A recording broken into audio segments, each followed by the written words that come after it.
नमन करते हुए मैं आमंत्रित हमारी राष्ट्रीय नेत्र देह अंगदान रक्तदान प्रमुख आदरणीय सुषमा जी फरमानिया को कि वे देहदाता परिवार सौ जयश्री जी काला के परिजनों का सम्मान कृतज्ञता व्यक्त करें। धन्यवाद राजकुमारी जी। आज हमारे साथ उपस्थित हैं देहदाता परिवार जयश्री काला जी के परिवार से सदस्य। हम उनका हार्दिक अभिनंदन करते हैं और नमन करते हैं ऐसी पुण्य आत्मा जयश्री काला जी को जिनका देहदान हुआ। ऐसे जयश्री काला जी को हम श्रद्धा सुमन अर्पित करते हैं और हम जानना चाहते हैं कि आपकी देहदाता से रिश्ता क्या था जो आज हमारे साथ यहाँ पर उपस्थित हैं। मैं चाहती हूँ वो अपना परिचय दें। जी नमस्कार, सभी को सादर वंदन अभिनंदन। मैं प्रीति गंगवाल लेट मिसेस जयश्री नंदलाल जी काला की बेटी हूँ। वो हमारी मम्मी थी एंड 23 सितंबर को उनका देह परिवर्तन हुआ और उस दिन हमने उनका देहदान किया। क्या उनके नेत्रदान भी हो आवाज पाए? आ रही? जी, नेत्रदान और देहदान दोनों एक ही दिन किया। ओके। आपकी मम्मी जी का जो विचार थे इस विषय में, क्या उन्होंने पहले से संकल्प लिया था या किसी से प्रेरणा मिली थी उन्हें? जी, एक्चुअली मैं थोड़ा सा संक्षिप्त में परिचय देना चाहूंगी हमारी मम्मी का। हमारी मम्मी एक उस समय की अपने आप में काफी सुशिक्षित महिला थी और मतलब एक आधुनिक विचारों की महिला थी और वो एजुकेटेड थी, तो इन बातों से सजग थी कि देहदान क्यों करना चाहिए और देहदान का महत्व क्या है। वो पहले ही से ही कहा करती थी कि मरने के बाद तो यूं ही राख होनी है, मिट्टी होनी है शरीर की, तो हम लोग अगर मरने के बाद भी किसी के काम आ सकते हैं और हमारे कारण समाज में बहुत सारे डॉक्टर बन सकते हैं और वो डॉक्टर कितने ही लोगों को देख सकते हैं, तो मरने के बाद भी हम लोगों के काम आना चाहिए। ये पहले से ही उनके विचार थे और काफी धार्मिक संस्कारों की महिला थी। जैन समाज को बिलोंग करते हैं हम लोग, तो वो पहले से ही रात्रि भोजन त्याग, कंदमूल त्याग उनका रहता था हमेशा। देव दर्शन का नियम था, देव दर्शन के बगैर वो पानी भी नहीं लेती थी। बहुत आधुनिक थी विचारों से, लेकिन धार्मिक संस्कारों से भी परिपूर्ण थी। तो दोनों ही चीजों का एक संगम था। वो एक्चुअली बहुत अच्छी सोशल वर्कर थी। गरीबों के लिए उन्होंने बहुत काम किया है। वो एक उत्कृष्ट कवियत्री भी थी, राजनीतिक विशेषज्ञ थी, इंदिरा गांधी की खास फ्रेंड थी। तो इंदिरा गांधी जी के समय में जब उन पर कोई राजनीतिक संकट आते थे तो वो सॉल्व करने के लिए हमारी मम्मी को बुलाया जाता था। मैं आज ये मंच के समक्ष कुछ दिखाना चाहती हूँ। ये बहुत ही दुर्मिल चीज है। This is signature of Mrs late prime minister Mrs Indira ji Gandhi. तो इनपे जब राजनीतिक संकट आया था तब हमारे मम्मी ने उनको सहारा दिया था, तो उन्होंने मम्मी के प्रशंसा में ये पर्सनली पत्र लिख के उन्हें दिल्ली बुलाया था। But she was so down to earth lady कि उन्होंने कभी ये समाज पे बताया नहीं कि मैं इस हाई लेवल से हूँ। 2-2 लाख लोगों की सभाओं को संबोधन किया करती थी। गरीबों के लिए काम करना उनका बेसिकली मोटो था। वो हमेशा यही कहा करती थी कि समाज को पढ़ाओ, महिलाओं को पढ़ाओ, औरतों को पढ़ाओ, समाज को उन्नत करो। वो किसी का सहारा बनती थी पर पढ़ाई के लिए सहारा बनती थी। किसी को मुफ्त में खाना देके कभी सहारा नहीं बनी, क्योंकि उनका कहना यह था कि आप मुफ्त में बांटोगे तो उसको अपाहिज बनाओगे, तुम उसको खुद के पैर पे खड़े रहने लायक बनाइए। बहुत बहुत अच्छा तो विचार, यही बहुत सुंदर विचार थे। जी जी ऐसी महिला को हम नमन करते हैं। आपने जो बातें उनके विषय में बताई वाकई में काबिले तारीफ है। ऐसी महिला को सतत नमन है। आपके परिवार के सदस्य बाकी आपके साथ जी जी जी आवाज आपकी कटी है भाभी जी। कि परिवार के सदस्य यहाँ पर उपस्थित हैं, उनका परिचय भी करवा दीजिए। जी जी जी ये हमारे भाभी हैं, मेरी भाभी है, बड़ी भाभी, and she is also pathologist. हमारा पूरा परिवार एजुकेटेड है एंड माय पापा 85 years old एंड पापा वाज लेक्चरर, रिटायर्ड लेक्चरर है। और पापा भी काफी अच्छे सोशल वर्कर थे। और ये देहदान का निर्णय हमारा मम्मी ने लिया हुआ था, तो किसी ने अपोज नहीं किया, एक सामूहिक निर्णय था। और जब हमने मेडिकल कॉलेज को फोन किया कि मम्मी का हमको देहदान करना है, तो डॉक्टर्स इतने खुश हुए, बिकॉज लेडी बॉडी ये बहुत दुर्मिल होती है, महिलाओं का शव जल्दी से मिलता नहीं है।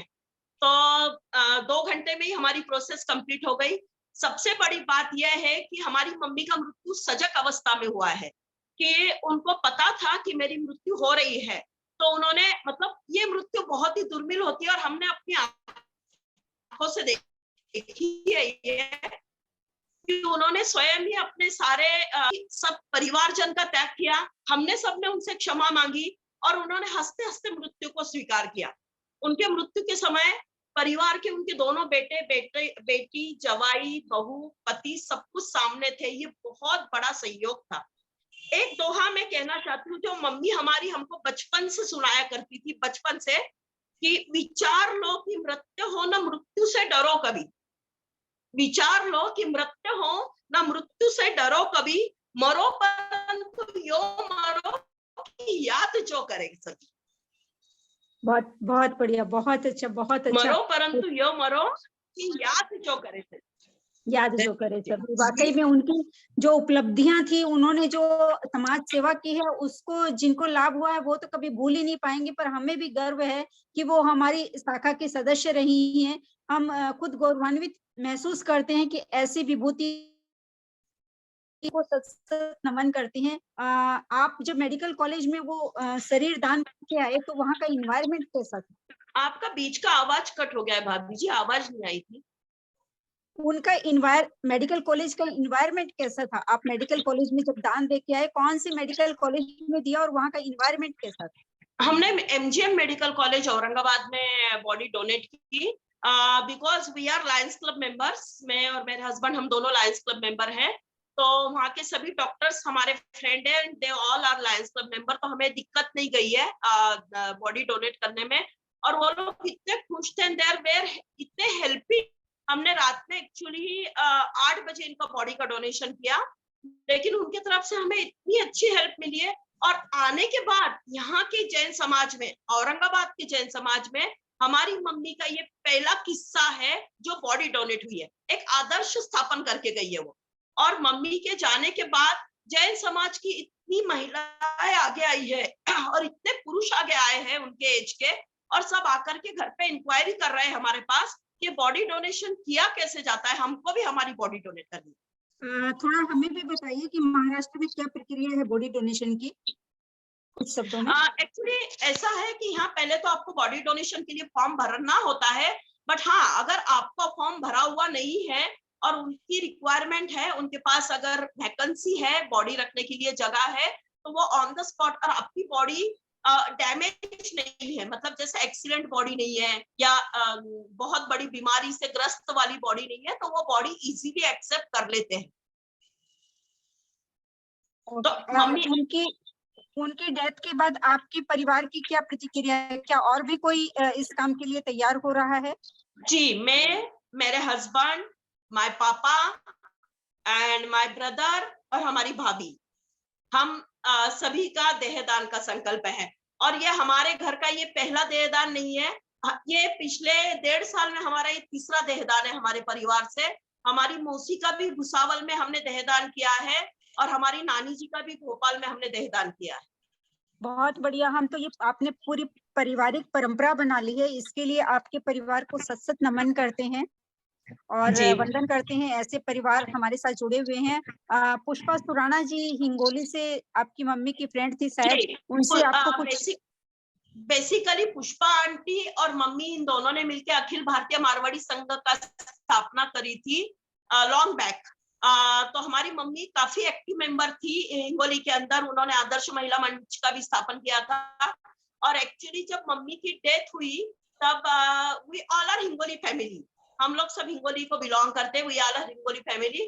तो इमीडिएटली हिंगोली में सारी ये न्यूज फैल गई मम्मी के डेथ की। तो पुष्पा आंटी के पास फर्स्ट डे ये न्यूज चले गई और उनको पता चल गया कि मम्मी का हम लोग देहदान कर रहे हैं, क्योंकि हमारे पास समय कम था और 2 घंटे का ही समय था, 2 घंटे में ही हमें देहदान करना था। तो हम लोग पर्सनली किसी को फोन नहीं कर पाए। लेकिन चूंकि उनके बेटे और हमारे भाई, छोटे भाई वगैरह सब लोग क्लोज फ्रेंड है, तो ये पूरे परिवार में मैसेज फैल गया। तो पुष्पा आंटी का हमें मैसेज आया था कि मम्मी के बारे में जानकर काफी दुख हुआ, और वो हिंगोली अखिल भारतीय मारवाड़ी संगठन की सदस्य है मम्मी। तो इस कारण फिर इसलिए हम लोग मम्मी का यहाँ से सम्मान करना चाहते हैं। आपको सम्मान पत्र अखिल भारतीय मारवाड़ी महिला सम्मेलन से भी प्राप्त हुआ होगा। विनीता जी, हम देना चाहते हैं। विनीता जी, जी, उसके लिए हम आपके बहुत आभारी हैं। जी, हमें भी गर्व है। विनीता जी, सम्मान पत्र प्रदान करें देहदाता परिवार जयश्री काला जी के। एक बात मैं यहाँ पे स्पेशली बताना चाहूंगी कि एक नई परंपरा हमारे मम्मी पापा ने चालू की है समाज के अंदर। वो दोनों ही बहुत आधुनिक है और बहुत आगे की सोच रखने वाले व्यक्ति है, हमारे लिए बहुत आदर्श है। हमारे मम्मी पापा ने जैसे, जी, हम लोग सम्मान पत्र देख पा रहे हैं, आपका बहुत बहुत धन्यवाद। नहीं, ये नहीं, ये नहीं है, ये नहीं है। सेकंड विनीता जी, जयश्री काला जी का। विनीता जी,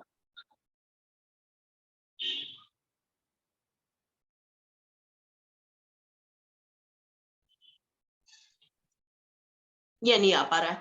एक बात मैं यहाँ नमूद करना चाहूंगी कि जैसे हमारे मम्मी पापा ने हम लोग जैसे मृत्यु के बाद बहुत सारी क्रियाएं करते हैं, बहुत लोगों को इकट्ठा करते हैं, और इंसान चले जाता है पर परिवार के पीछे वाले लोगों पर बोझा आ जाता है फाइनेंशियली।